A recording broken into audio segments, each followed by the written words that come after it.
নমস্কার। আজ নিয়ে এসেছি বাঙালির অতি প্রিয় এক ঐতিহ্যবাহী রেসিপি তেল কই। অল্প মশলা, খাঁটি সর্ষের তেলের গন্ধ আর কই মাছের অসাধারণ স্বাদ। এই রান্না একবার বানালে বারবার খেতে ইচ্ছে করবে। তাই ভিডিওটি শেষ পর্যন্ত দেখুন।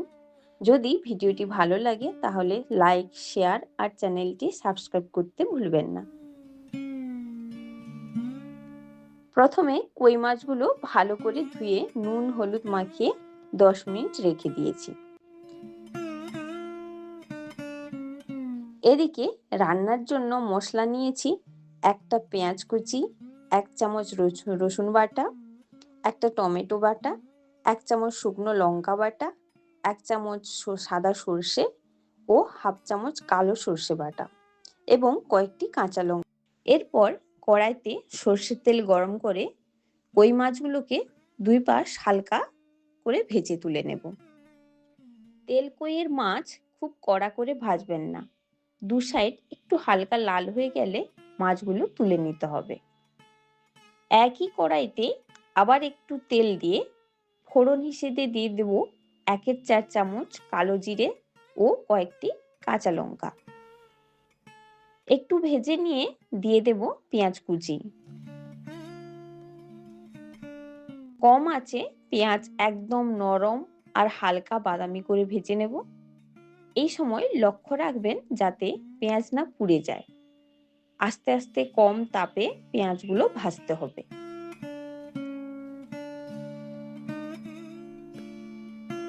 এরপর দিয়ে দেব রসুন বাটা ও 2টি তেজপাতা। ভালো করে কষিয়ে নেব। এরপরে টমেটোর বাটা দিয়ে আর একটু রান্না করে নিতে হবে। টমেটোর কাঁচা গন্ধটা চলে গেলে এবং মশলার শুকনো শুকনো হয়ে এলে স্বাদের ভারসাম্যের জন্য 1 চিমটি চিনি দিয়ে দেব।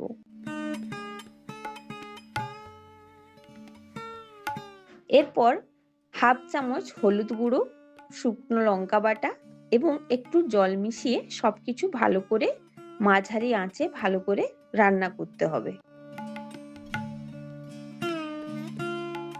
কিছু সময়ের মধ্যে মশলাটা শুকনো শুকনো হয়ে এলে এবং তেল ছাড়তে শুরু করলে ঠিক তখন সর্ষে বাটাতে জল মিশিয়ে 2 বাটি জল দিয়ে দেব।